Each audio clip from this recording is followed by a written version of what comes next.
many of you have listened to the Head, Heart, and Boots podcast?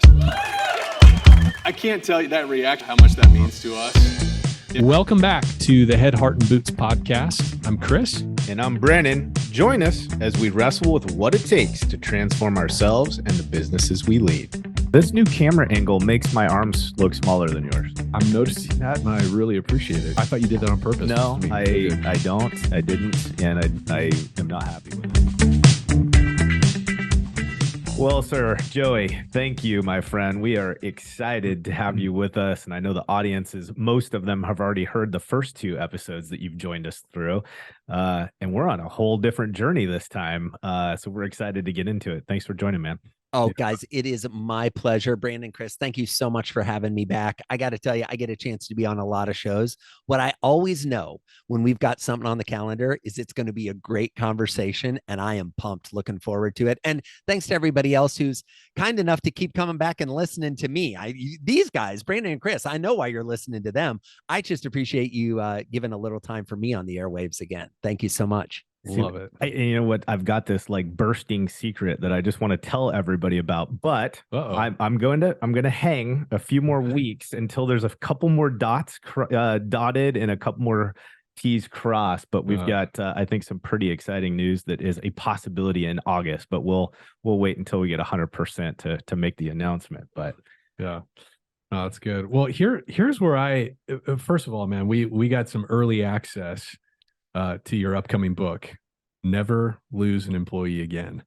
And the content, very much like your first book, Never Lose a Customer Again, it is so actionable. I mean, you write it in such an easily digestible format that it's also really a playbook. I think this is the type of thing that business owners, business leaders can pass around to their team. And it creates kind of a common language for, what can we do with this? And I'm just curious about the origin story with the book. Like there's a lot of really cool case studies in here.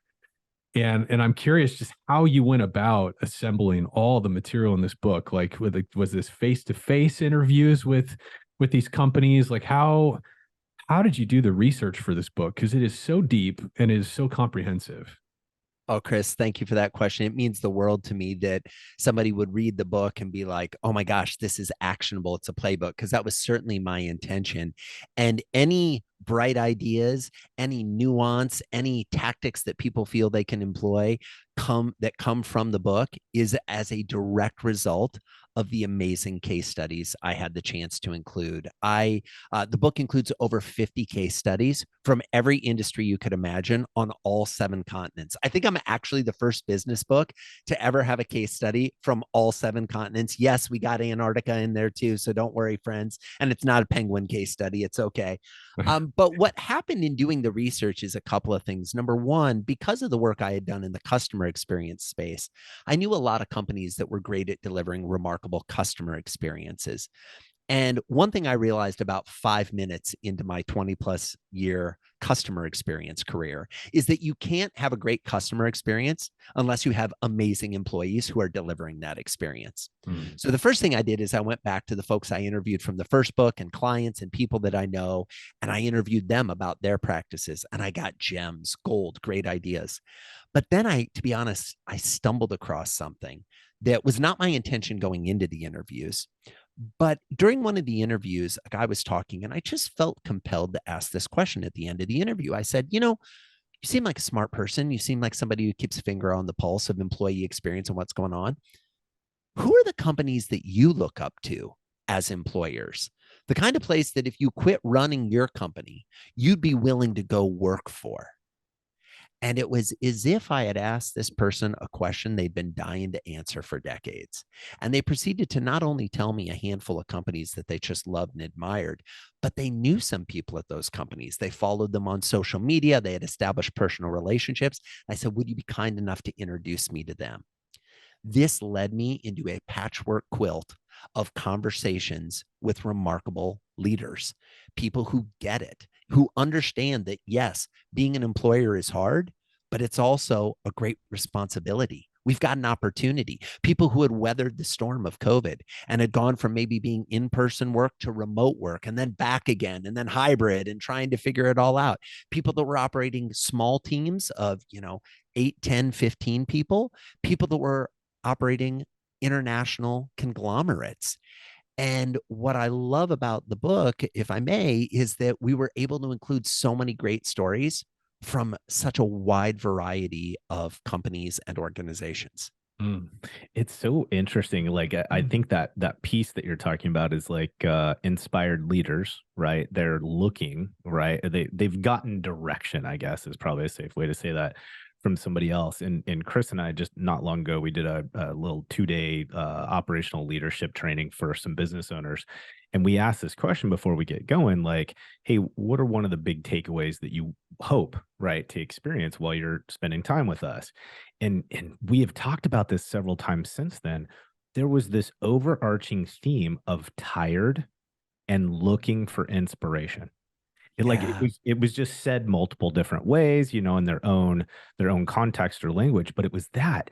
And what's interesting and what Chris and I have said about our industry is we feel like it's way more siloed than other industries. Like they just are, like they're afraid to reach out. And what I'm hearing you saying, what I'm telling the audience potentially is, winners look to establish relationships and follow examples of other winners. Is that what we're hearing you say essentially?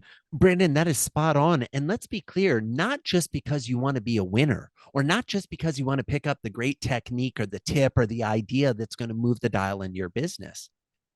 The reason why I think the best leaders look for other leaders is for friendship, is for the confidant, for the person that also understands how hard it is to be a leader. I mean, what I'm about to say is not meant to be a criticism, but I have friends from throughout my life that are not business owners. They're not entrepreneurs. They're not speakers and authors. They kind of don't understand my life. Yeah. That's not a criticism. I don't understand their lives. But as a result, it can be incredibly lonely. It can be incredibly difficult.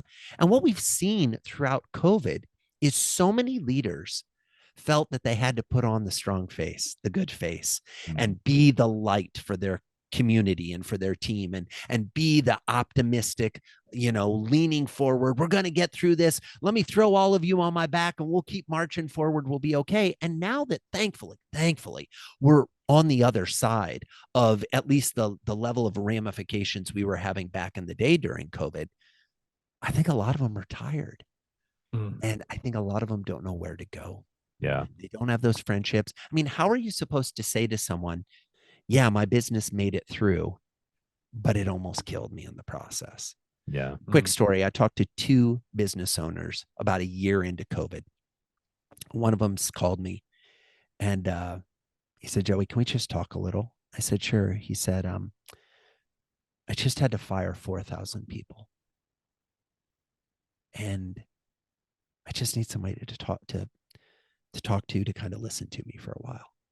And guys, my heart broke because I know how much he cares about his people and his team and the business he built. And it all came crashing down. Literally hours later, same day, I'm on the call with a guy and he says, Joey, can I speak bluntly? I'm like, of course, always. He said, we are having the best year our business has ever had. They were in the online payment space. Oh, yeah. He said, we have processed more in the last month than we did in the last 2 years. Holy cow. He's like, but I can't tell anyone because I've got buddies who are shutting their doors and I'm having the best business experience I've ever had. So why do I share those stories? We never know what the other person is going through.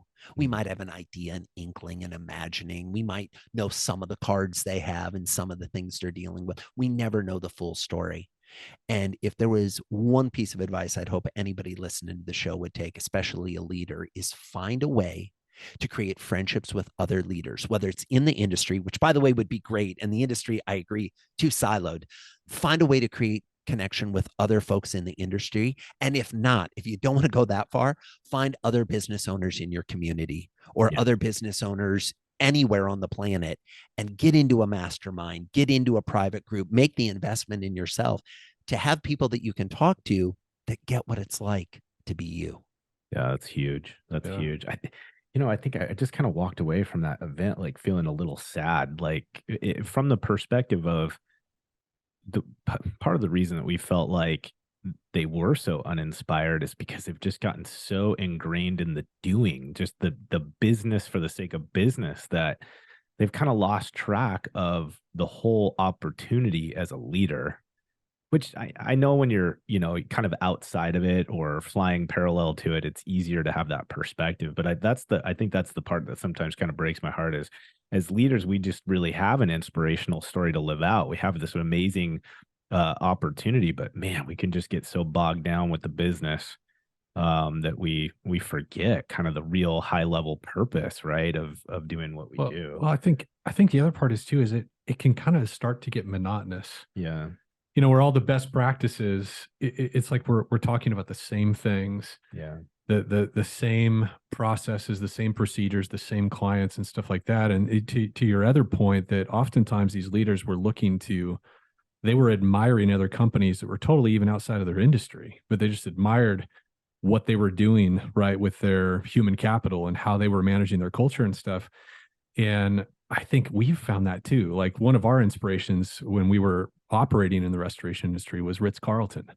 Sure. And I think, when you reach outside the industry, you tap into some interesting, novel ideas that the people just haven't tried in your industry yet, because we're all kind of doing the same stuff. It's like, we're a consulting company. We work with a bunch of companies all over the entire United States. At the end of the day, we all struggle with the same kinds of things.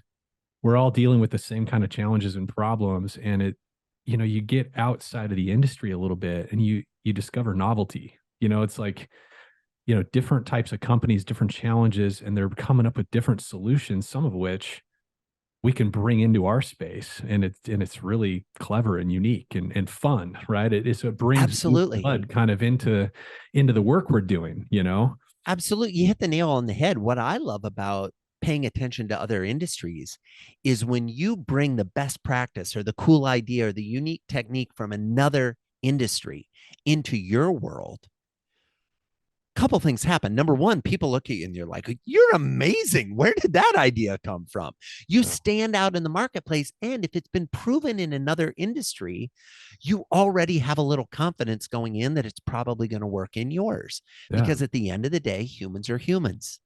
I don't care what industry you're in. If we're talking about customer experience, if we're talking about employee experience, we're still talking about human experience. Yeah. And so what can we do to make the most of those experiences? I think we can pay attention to those who have already figured it out and then shamelessly steal, borrow, modify, adopt. I mean, in some ways, that's the greatest way you can honor their success is by putting more of that energy into the world. Yeah, I totally agree. Okay, so we have so much ground to cover. We do. Like we talked about this in your last podcast. I was first got introduced to you when you had your curriculum around the first 100 days, how to onboard a customer, and what does that continuum look like, and how can we influence it, and so forth. And I just, again, I said this in the intro, but I love the linear way that you've mapped this out. In terms of from day one on through, how do we influence this new employee's experience? And you've broken it out into 8 phases. And I just think it's so useful. It's so easy for us to spread this across our team. Start with phase 1. Where does this all begin? What is our goal in phase 1? So phase 1 is the assess phase. As a little preview, all of these phases start with the letter A. And the reason is not to confuse you, but rather to think about it as giving a report card to your employees for them to score you. And if you're doing well in all 8 phases, it's like getting straight A's on the report card. That's what we want. So the first phase is the assess phase. In the assess phase, a prospective employee is trying to decide whether or not they want to come work for you. They're looking at your job listing. They're seeing your job postings. They're going to the About Us page or the career page on your website. They're probably checking out your social media profile. They're on LinkedIn seeing if they know anyone else who works with you, and they're asking them, hey, what's it like to work there? They're going through your application process or submitting their resume. They're going through interviews. This is the dance. This is the courting when everyone's trying to figure out, hey, are you worth spending a lot of time with? And we're also, as the employer, asking, is this the person we want to spend time with? So in the assess phase, the secret, the way to stand out is to give that prospective employee the best possible understanding of what it will be like to be an actual employee. Model the employee experience before they've even become an employee. How you treat them, how you talk to them, how you communicate with them, what you show them, what you're transparent about, what you're clear about. Those type of efforts, number one, are contrary to what most businesses do. And number two, if the prospective employee likes that and resonates with it, you know they're going to be a good fit. If they don't like any aspect of that, oh my goodness, what a blessing for you, because you're not going to go through the pain of hiring them, bringing them on board, having them turn into a morale suck with the rest of your team and having them leave and cause all kinds of detrimental harm in the process. I'm a big believer of let's find out early whether either of us wants to go, because a lot of job descriptions are written with the idea of attracting the right candidate. I love to write job descriptions that repel all the other candidates. Mm-hmm. So here's one of the things that folks that have gone through, again, the, how to not lose a customer again, this theme. One of the things that's very interesting that I really appreciate about your perspective is how outward bound it is. Like, I think companies in general, all of us in general, it's so difficult to get out from behind ourselves. It's others focused. It's others focused. And so this is interesting to me, like, and it's this idea of what are you presenting for that person to understand? Like, how do I put myself in this experience? What will I be experiencing as part of my initial days with this team?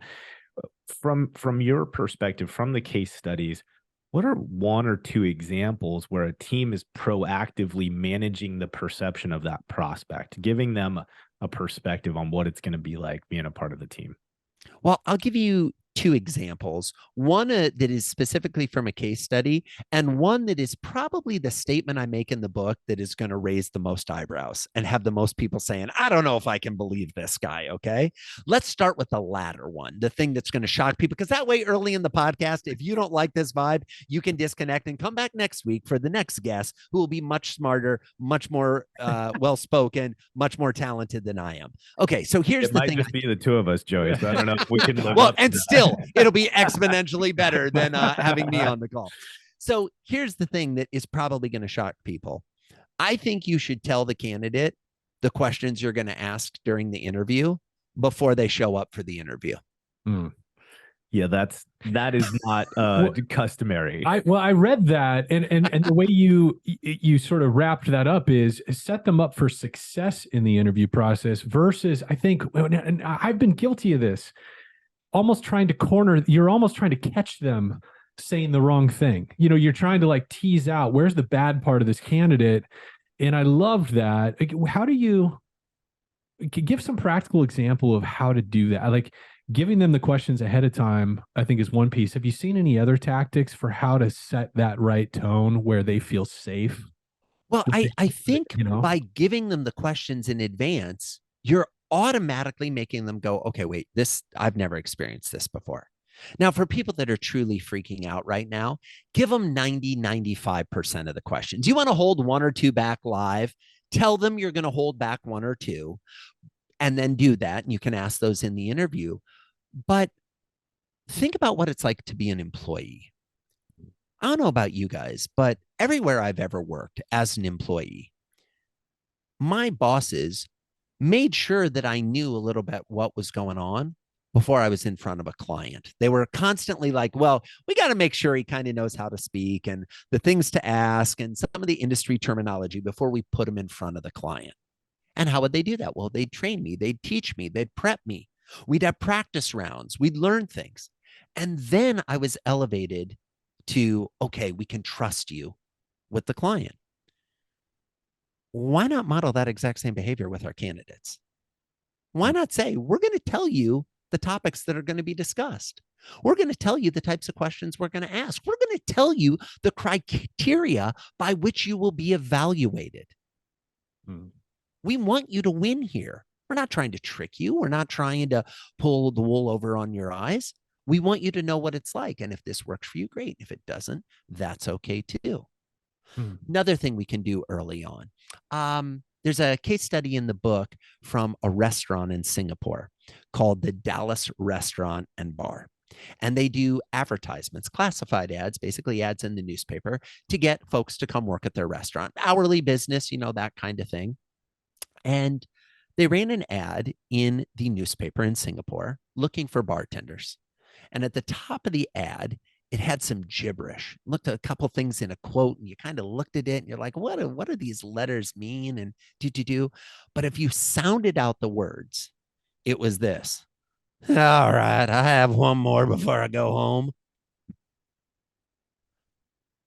They let their brand spirit show up. Because if you're a bartender, you're going to hear that statement.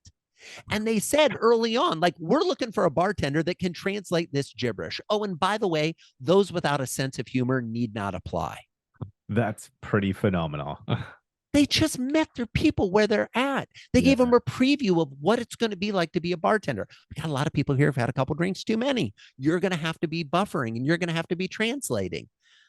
My challenge to everybody listening is to let your spirit, and it makes you laugh, right? Imagine sitting in your home in Singapore. You're a bartender, you're looking for a new gig, and you're looking through the classifieds. And the first one is like, oh, nightclub, we pay this much per hour. Next thing, in a new, really nice restaurant, do we pay next thing? Next one, all right, I have one more before I go home. And you're like, oh my God, what is this? The right person is going to be so drawn to that ad.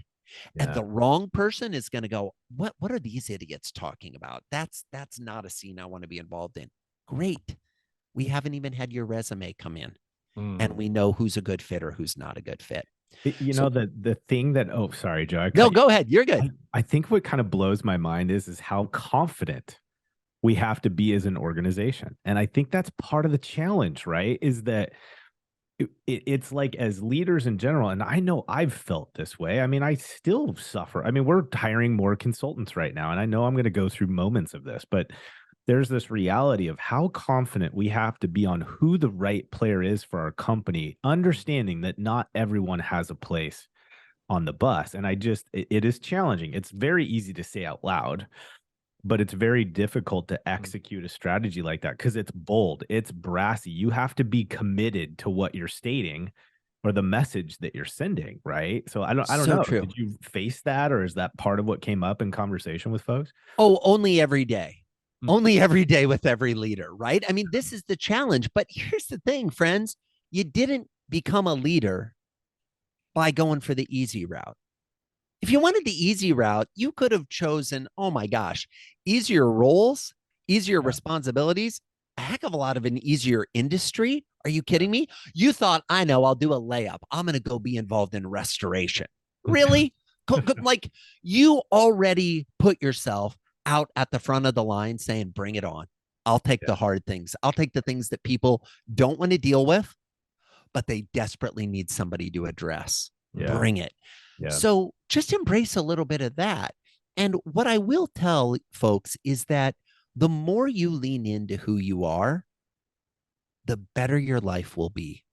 I know that sounds contrary. And guys, I'll be the first to admit, I did not believe that in the beginning. As a speaker, my goal used to be that when I surveyed the audience, that 100% of them would have loved me. That was my goal, because then I'll know that I've done a good job.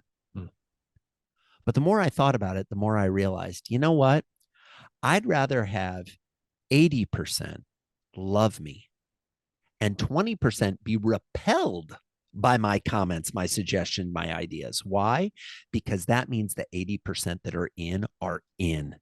They're in 100%.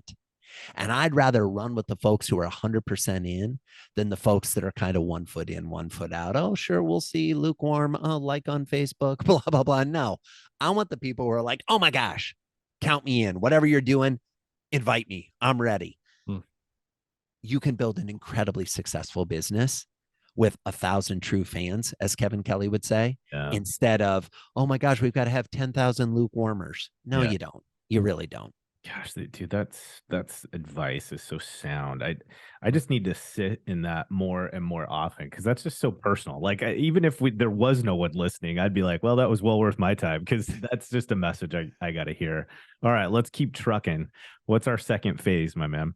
All right. So the second phase is the accept phase. In the accept phase, the employer says, you candidate, you prospective employee are the one that I want. We extend an offer. And to our surprise and delight, the candidate accepts the offer.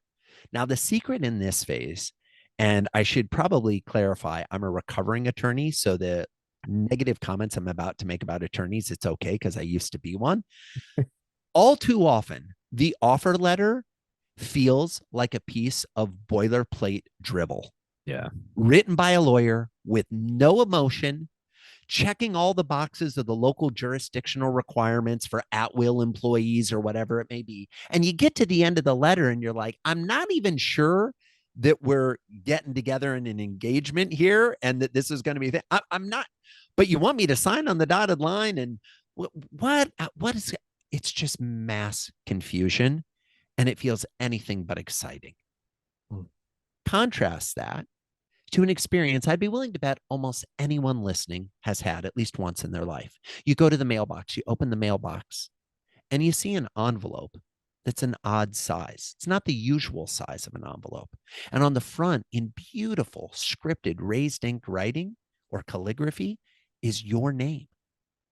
And you see it's got all these stamps on it because it's an oversized package. And you open up the envelope and inside is another envelope. And you open up that envelope and there's another envelope. It's like the Russian nesting dolls of letters. And you're digging deeper and deeper. And finally you come across the invitation to the wedding. And the very nature of the invitation lets you know this is going to be a remarkable event. This is an event you don't want to miss. And often that invitation says something to the effect of, a favor of your reply is requested. Oh my goodness. What do? You go into the house, you tell your significant other, your spouse, your kids, guess what? Look at this. Well, look at this invitation. Oh my gosh, this is amazing. We're going. Do you want the salmon or the chicken? I don't know. Let's fill this out. Let's get it back quick. We want to go. Which way do you want to invite your employees into your organization? With the letter from the lawyer or the invitation to the beginning of the next chapter of their life? Yeah. Oh my God. I love what you said about it. You called it creating milestone memory around that experience. And I remember this, I had a job where I got hired. I got the acceptance email in this case, but the very next day, my wife got a bouquet of flowers with a card to her, essentially welcoming, thanking, in showing appreciation for me and how excited they were to have her husband on the team, and thanking her ahead of time for her support, as I joined the company and get up to speed and all this kind of stuff. And I was like, oh my God, this is amazing. Powerful. Amazing feeling for me and for her, Incredible. And now look what that company did. They created an advocate in your house for you going to work. Imagine, fast forward 2 months, you've had a bad day at work. You go home and you're like, honey, I don't know about this. This is ridiculous. These people, they don't respect me. They don't listen to me. I'm not happy with how it's going. What is she going to say? Most likely, now hang on a second, Chris. They're not that bad. I mean, they sent flowers. Let's sit down and talk about this a little bit. Let's not be rash. Yeah. If you can create advocates in the household, oh my goodness, you're good to go. You're good to go. There's a funny example or a case study story that I have in the book where the CEO of Pepsi wrote thank you notes to the parents of her employees. So she's Indian and she was back in India visiting her family. And she kept realizing, she's now the CEO of India, Miss Nuri, and she's sitting there and people are coming to her parents' house. And she's presuming that they're going to come to the house to meet her, the global CEO of Pepsi. And all these people keep going up to her mom and dad and saying, you must be so proud. Look at your daughter. Look what she's done. They're paying her no attention, but they're showering all this attention on the mom and dad. And the CEO has this revelatory moment where she says, oh my gosh, I need to thank my executives' parents for the work they did to make this happen. She goes on to tell a story that she writes a note to the parent of the head of Pepsi India, so the local bottling and kind of preparation team, who then later tells her that he had a bad day. He had a stretch of bad days. And he went to his mom and he was like, I'm thinking about quitting. And she was like, you will not. And he's like, what? She's like, the CEO is my friend. She values you. If you don't understand this, the problem is you. We need to have a conversation. I'm like, here's the thing. And we could have all kinds of conversations about culture and family and how those things influence that interaction as well. But the point here is, why not make it exciting? Yeah. Why not make it a milestone memory and really cement that interaction of, you're at the beginning of a new chapter. You feel it. And we want you to know that we feel it too. Yeah. And you're wanted. Every human on the planet wants to feel wanted. Oh my gosh, that's so important. Well, I feel like we kind of connected a couple dots there somewhat accidentally, because phase 8, we're going to get back to, is that advocate phase, right? Correct. But in that second phase, part of that milestone could actually make that employee an advocate right out of the box. Right out of the box. Right out of the box. Parents or whatever, right? Exactly. And this is the thing. At every step in the 8-phase journey, you can do things that the ramifications and the ripple effect will last years. Yeah. Years. There's so many possibilities to do this. We are only limited by the bounds of our own creativity and our own willingness to give it a try. And to your point, Brandon, to lean in, to be bold and say, I am going to send the Russian nesting dolls of job offer letters to this candidate. And it's going to cost me more and it's going to be a little crazy, but you know what? They'll be talking about this offer letter, even if they don't accept it for the rest of their life. No one's talking about the email offer letter they got. Sorry. They're not talking about it. So just stop doing it. It's kind of funny too, because the reality of it is that at times during, let's say you execute on one of these strategies, right? And I know in some cases, some people are thinking, oh my gosh, if I waste my money, right? We're just tiptoeing in most cases, especially in the restoration industry. When we're hiring people, like, we almost right out of the gate hire tentatively, thinking that it's likely they're not going to be around, right? And so I'm just thinking to myself, there's probably going to be times where we do get a false start. But the fact that you set that tone, when that person, if they do go away and there's maturing that happens, chances are when they pull their head out, to say it bluntly, they're going to turn around and go back to the organization that set that memory, even if they weren't ready, right, to accept it in the moment. Brandon, 100%. And if I may, I'd love to share a story that didn't make the book. I mean, the crazy thing about all these interviews that I did is there were so many great ideas. Not all of them could make the book, but the final chapter of the book is a case study about Lego Corporation. Oh, yeah. Because to be honest, my boys asked me about 3 years ago, Daddy, if you ever quit being a speaker and you went to work for someone else, is there any company you'd work for? And the first company that came to mind was Lego. I've been a Lego fan since I was a little kid. I love Legos. I love everything they do. And when I got into studying the history of the company, how they're run, how they operate, I loved them even more. Here's what Lego does when they send their offer letter. Not only do they send the offer letter to the person who got the job offer, but when they accept the offer, they send them a special box. And the box includes some custom Lego sets. And they say, we're so excited to have you build your future with us and help us build our future. Amazing, right? Amazing thing. Wow. But what they also do is they send those sets to the 2 other candidates who didn't get the job. So they interview 3 candidates for the top executive job. They make it all the way to the end. They send those to the other 2 candidates as well with a note that says, I'm sorry that we didn't extend an offer to you here, but we know there is still a future for you at Lego someday. And we're excited to stay in touch and continue the conversation and watch as you continue to build your career. Wow. Now wait for it. When they make a mistake, when they hire the person that's the wrong person, and that person go and they don't work out and they've got to fire them or they've got to leave, in 2 months, 3 months, whatever it is. How quick do you think those 2 people are who didn't get the job to pick up the phone and begin the conversation about a specific job offer and coming right in? Yeah, that's good. It's good. It's so legacy minded though, Joey. Like I just feel totally. like all this stuff it's battle patience, right? It's playing chess. It's not sticking band-aids on stuff. Yeah, it's 500-year business plans instead of what are you doing this quarter?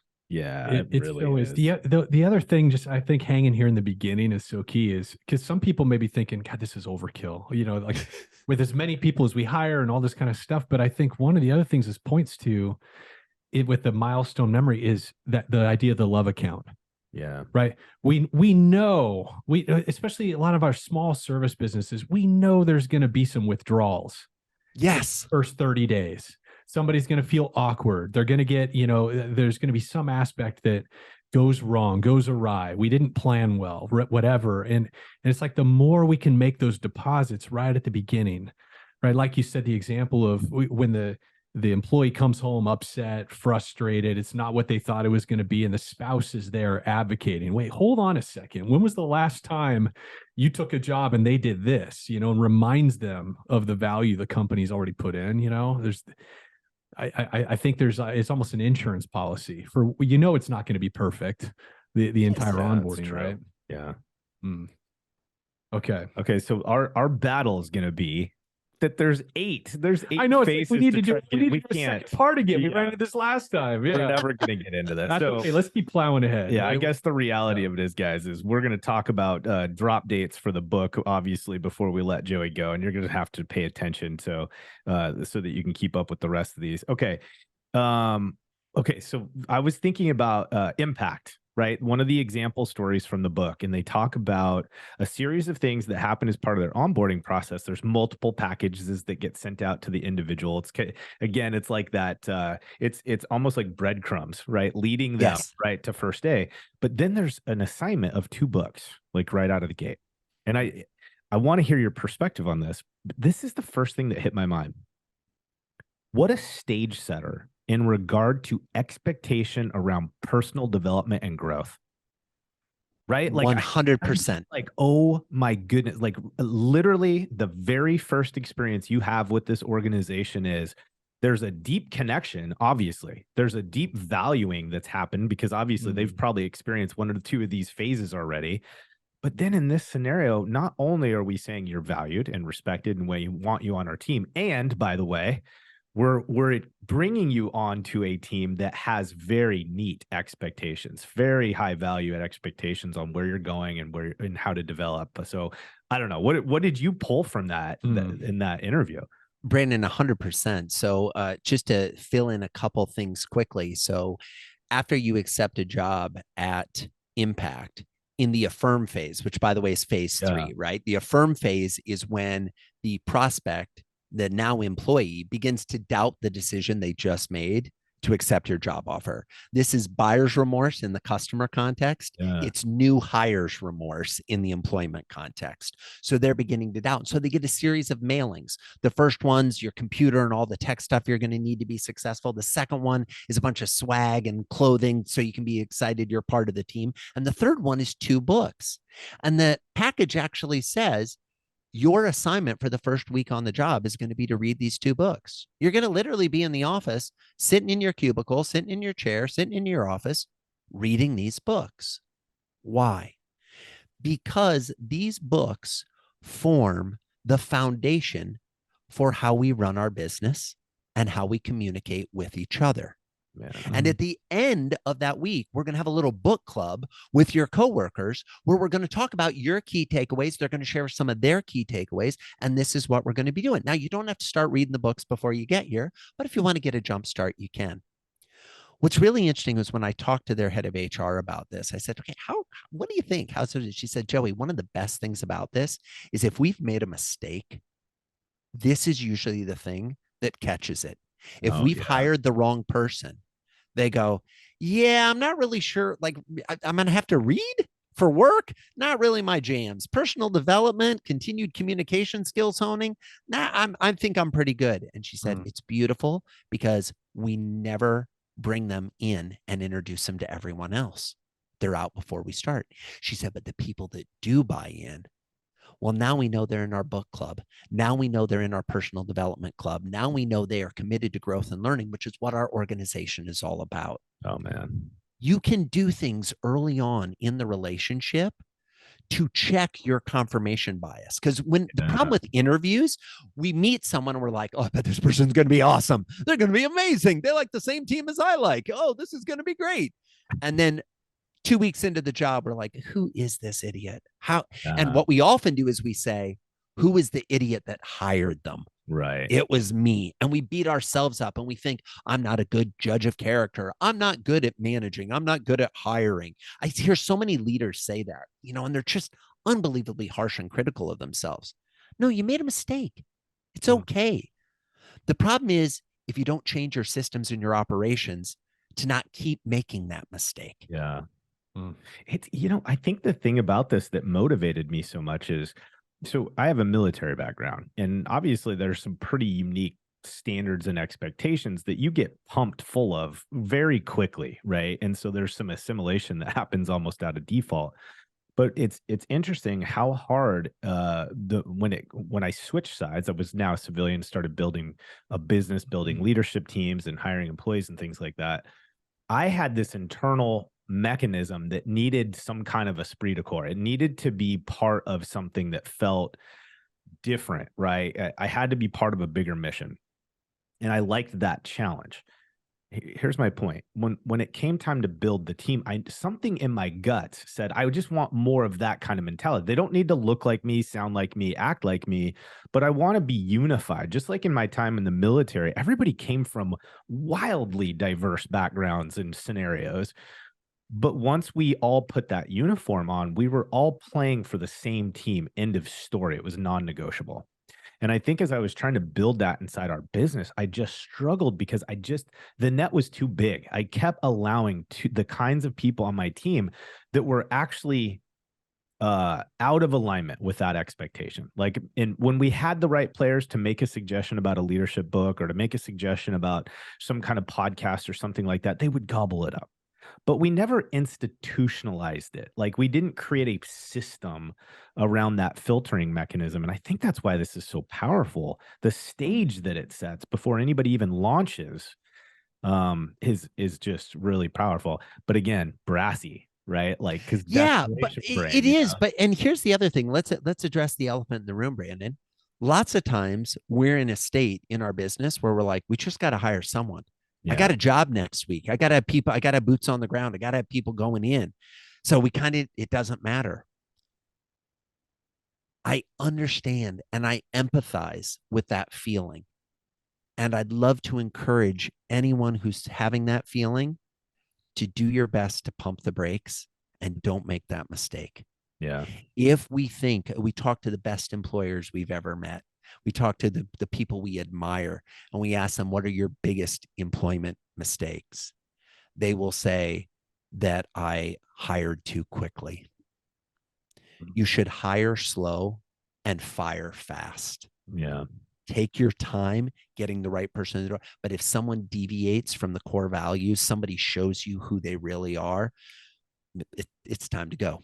Move. It's real simple. We have a standard here. And you see this in the military, right? We have a standard. We have an expectation. If you want to come be part of that, great. We will embrace you with open arms. You don't want to come be part of it? That's fine. You're not coming to be part of it. Yeah.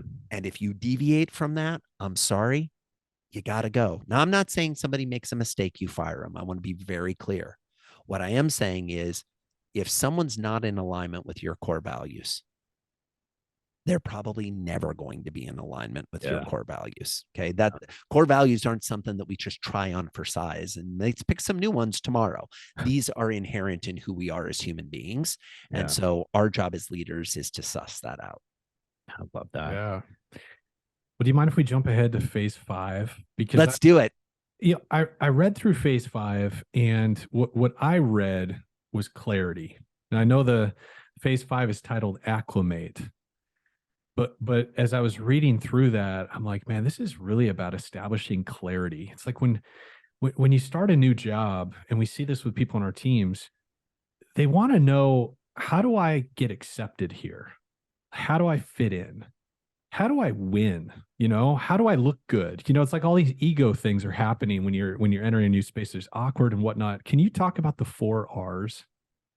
You know, I appreciate this. And you are so right, Chris, that we really need to be in a position where when we're bringing people on board, we're helping them to understand, like, this is how we measure things. These are our criteria. This is what we do. And when I think of the 4 R's, it kind of like, you might remember from school, there was reading, writing, and arithmetic, right? We might have heard that as we were kids in elementary school. Well, the 4 R's in a business context are requirements, roles, responsibilities, and relationships.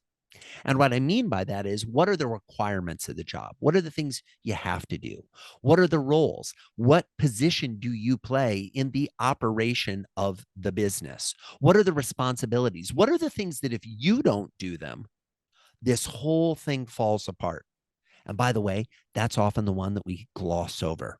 People don't understand where they are in the chain of events, and they don't understand that maybe being late on an assignment, not crossing the T and dotting the I, has huge ramifications down the end in departments and areas of the company that they're never going to see or experience. But we need to make sure they understand that. And last but not least, relationships. Who are the other people they're interacting with? Who are the other people that they're going to interact with on a daily basis, a monthly, a quarterly, maybe never, but they're still part of the team. Even just thinking about making a list, sitting down, think of a position in your company. Everyone who's listening, think of a position and write down on a sheet of paper all the requirements of that job, all the roles they play, all the responsibilities they have, and all the relationships they're going to have within the organization and who they're going to interact with. My gut instinct is we're talking about pages of notes. Pages. Oh, and by the way, as you move up the hierarchical chain, we're talking volumes of notes. Then ask yourself this: how much of this are we teaching to our new employee? How much of this are we telling our new employee? And how much of this are we just hoping they figure out on their own as time goes on? The last category is probably the biggest category. Yeah, exactly. Well, you know what I'm thinking is, we probably have some people that are like, we have an employee handbook where all this, and they have to sign that, and they sign their job description where, we've told them exactly. So with the companies in your research, what did this feel like for companies to execute well on that? Like, did you see some really good examples? Because I'm also hearing orientation, right?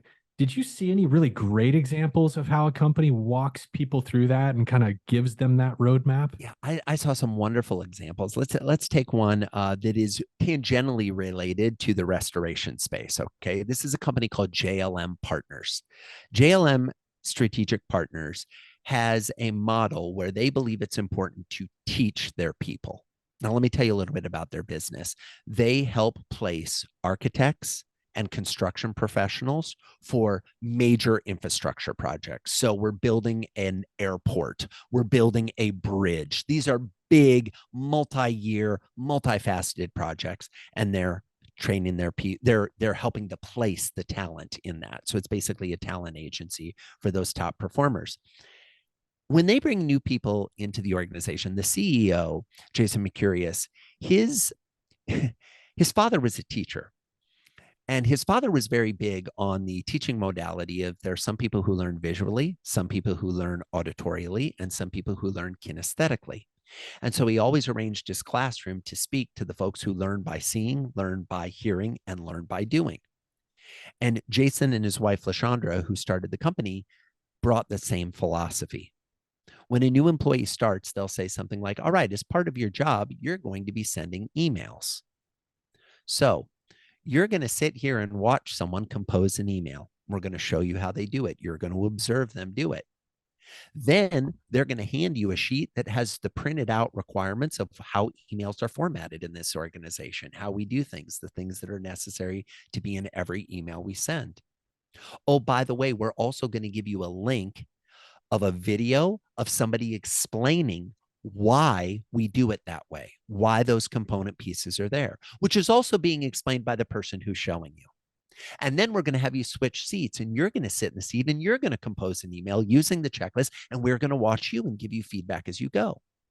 They do this for writing emails, answering the phone, following up with a client, sending a contract, seeking references for any of their candidates.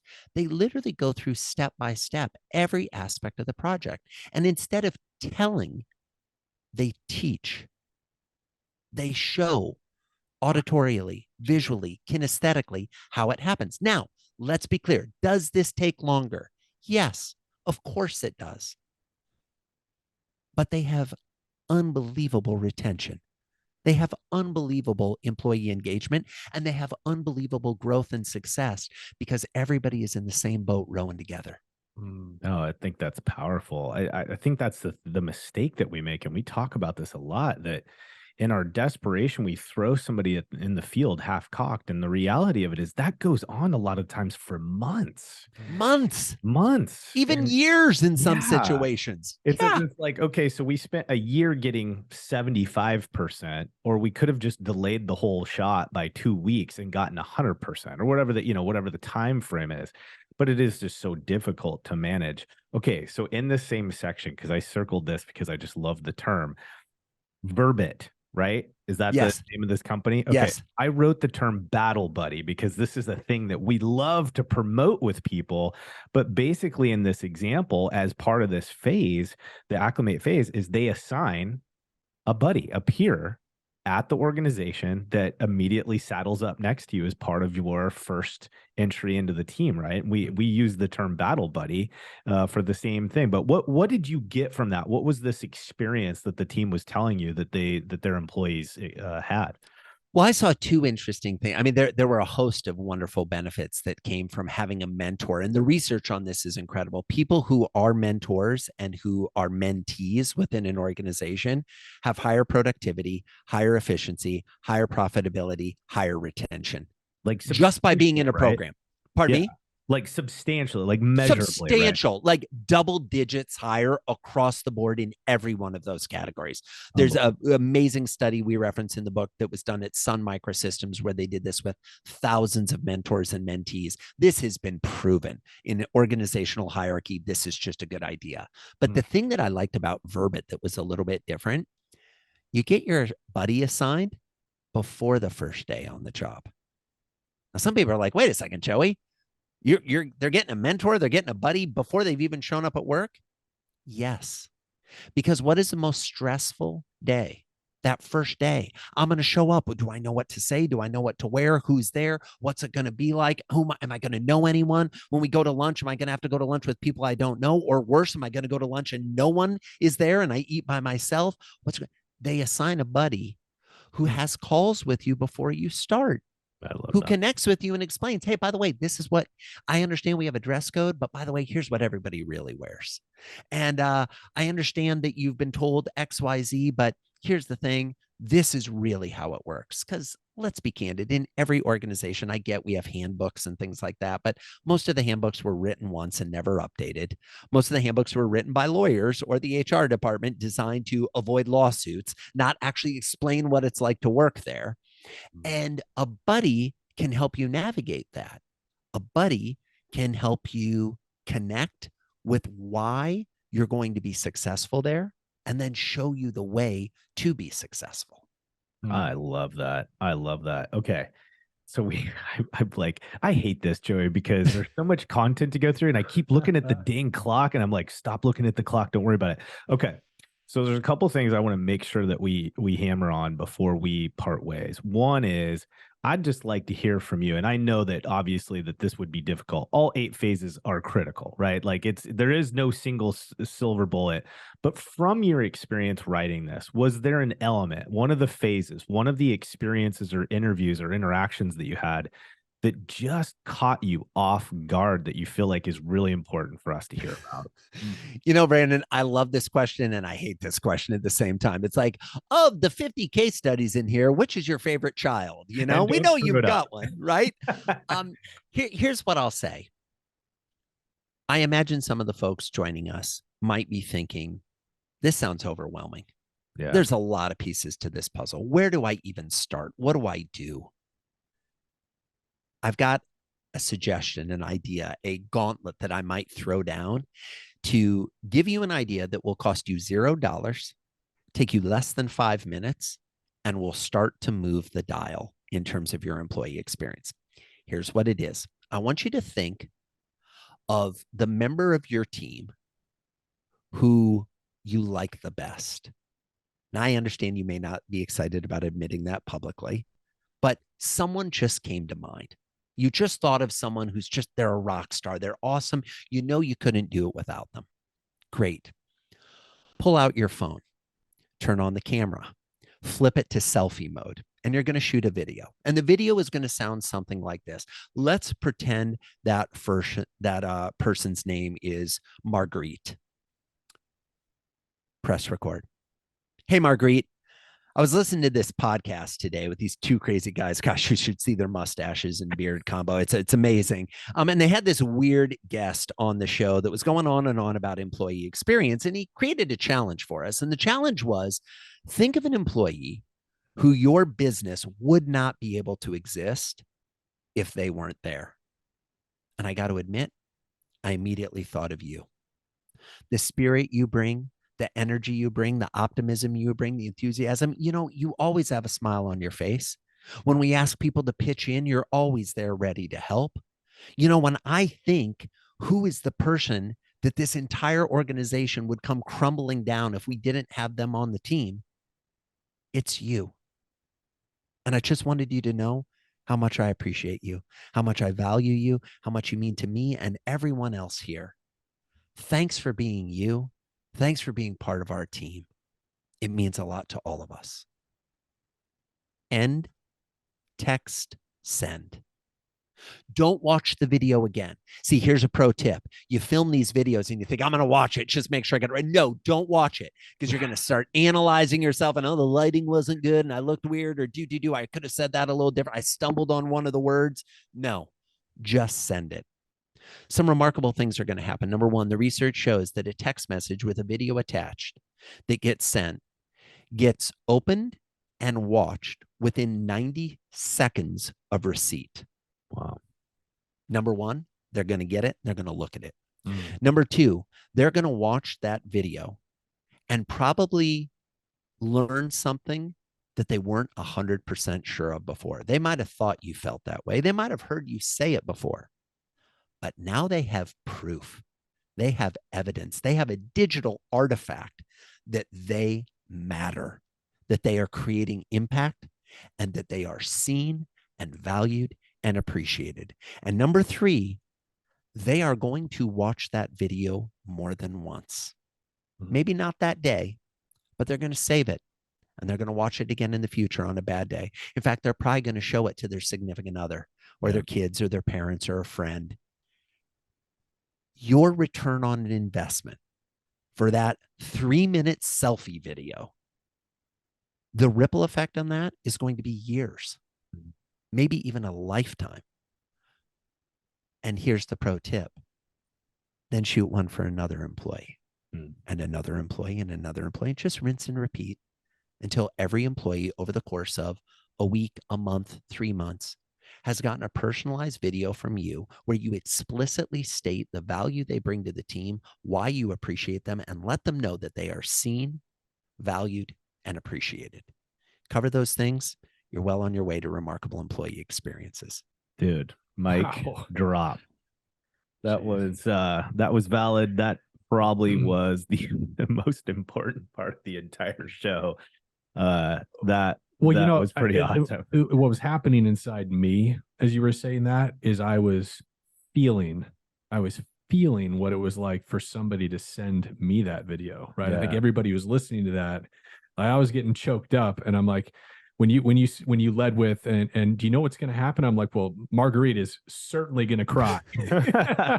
Totally, 100%. Right. And she's going to revisit that video. It's going to be saved in her photo stream for the next 10 years. And she's going to come back to that when she's having a crappy day, just like you said. But man, that is powerful. It's so powerful. I think it almost, Joey, that goes back to the beginning of the show and just that brief touch base on, all these leaders just basically saying, I'm tired and I want to be inspired again.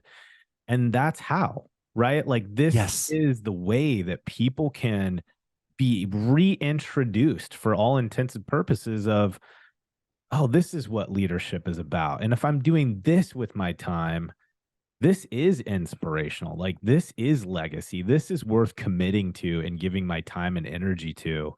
Not easy to make the transition, but oh my gosh, if you can, how powerful of a change that is, It's satisfying. Yeah. Guys, 100%. And I'll say this, Chris, to build on the Marguerite crying. If you're not feeling moved when you're making the video, I want you to sit down and ask yourself whether you should be in this business anymore. Oh, that's good. Sorry. Yeah. What are we doing? What are we doing? We get one time. We get one chance for this life. I have two little boys, a 7-year-old and a 9-year-old. My 7-year-old at dinner the other night said, Daddy, what if we got to come back and live again? And he doesn't know anything about reincarnation yet. And we were kind of having a conversation about it. And I thought to myself, so many people are living their lives as if they're going to get a do-over, as if they're going to get another time. You're not. My rule is personally, and I adopted this a long time ago, and I've had a lot of careers, you're going to have bad days at work. It's going to happen. I don't care what your job is, you're going to have a bad day. Yeah. My personal belief is if you've had 2 consecutive weeks of miserable days where you're like, I don't want to do this anymore. I hate my job. I don't know why I'm doing this. And that goes for 10 work days, 2 consecutive weeks. At the end on that 10th work day, you should resign. Life is too short. Yeah. Life is too short to be screwing around with things that don't light you up. And I understand there may be some people that are like, Joey, restoration lights people up. Yes. If you're in the right industry, you are lit up by the service you provide, by the help you give, by the aid that you provide people, often in some of their worst moments of their life. You're Superman. You're Superwoman. You're the one who's there. You're the one who's going to get them back up on their feet, get them back making money again, get them back in operation, fill in the blanks. If you're not jazzed by that, how the heck do you expect your people to be jazzed by that? Yeah. It may be time to go, and that's okay. Go find something that does light you up. Dude. Okay.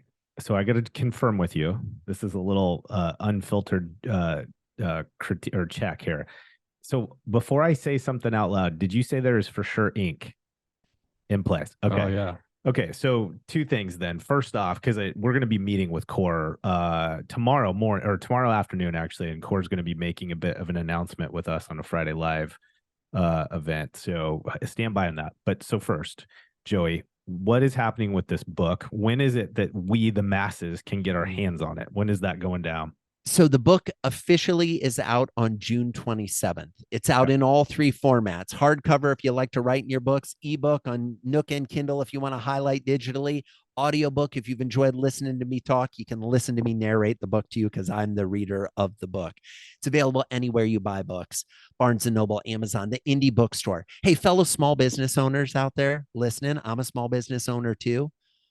Go buy it from your indie bookstore. It'll take you a little more time, but let's invest in the businesses in our community in the same way we want the businesses in our community to invest in us. Yeah. Help them out. I'm not anti-Amazon. I'm not anti-Barnes & Noble, but if you get a chance, go check that out. And here's the promise I'll make to you. In the book, my email is in there. And if you read this book, You get all the way to the end and you're like, you know what, Joey, didn't apply to me. Doesn't apply to my business. Not going to be able to implement any of this. Send me an email. I'll refund the price that you paid for the book. That's how confident I am that there's going to be something in this book that will help you create better experiences for your employees and will increase their engagement and retention. I want people to be able to find the right people, hire the right people, train and onboard the right people, and retain the right people. And I like to think, again, due to the grace and courtesy and insight and wisdom from 50 plus case studies in the book, that there's going to be something in there for you. Joey, where do people go to connect with you? And then I have an announcement to make before we let you go. Yeah, if people want to connect with me, they can come to joeycoleman.com. That's Joey, like a 5-year-old or a baby kangaroo. Coleman, Coleman, like the camping equipment, but no relation. Joeycoleman.com. There's information there about customer experience. There's information there about employee experience. Connect. I'd love to continue the conversation. And if they want to see you live, Brandon, when are they going to have an opportunity? Just chip it to you. Okay, gang. So listen, you guys have heard us talking about CORE before. CORE obviously is an organization that we just actually have a lot of admiration and respect for. The CORE Collective is in August. It'll be in Austin, right? Texas, which is just going to be killer. And if you've seen hints of what Dan and the team does at CORE, you know that this event doesn't look like anything else that goes on throughout the year. And what we've found out through the grapevine is that Joey will be the keynote speaker at the Collective. So if you've caught any hint of where this guy's heart is and where his passion is, I would strongly suggest that you come see this guy on stage. We're excited. The show will be there, obviously, and we're just excited to get some more hang time with Joey when he gets off the stage. So we'll be doing some stuff with you potentially live from there and streaming that out. But we are so psyched, man, to have you come to the CORE Collective and talk to us in our own industry and bring your heart for our employees and in the growth of our businesses, man. So thanks for that. Oh, thanks, friends. It is my pleasure. I'm so looking forward to connecting in the analog world as opposed to over the digital world and airwaves, which is always great, but it's fun to see people in person. And yeah, friends, if you're listening and you're going to be at CORE Collective, come find me at the event. Come up and say, hey, listen, I got a fabulous mustache too. I should be on the show. Let's chat it up. I tease these guys because I tell you, we get on these calls and I just have hair envy. I just look at these guys and I think, man, I wish I could grow facial hair the way these guys can. But look forward to meeting you in person. Love it, man. Dude. Well, thanks again for your time, man. You're so generous. We appreciate your participating and hanging out with us. And man, hopefully we'll see you again soon. Yeah. I look forward to it. Okay, man.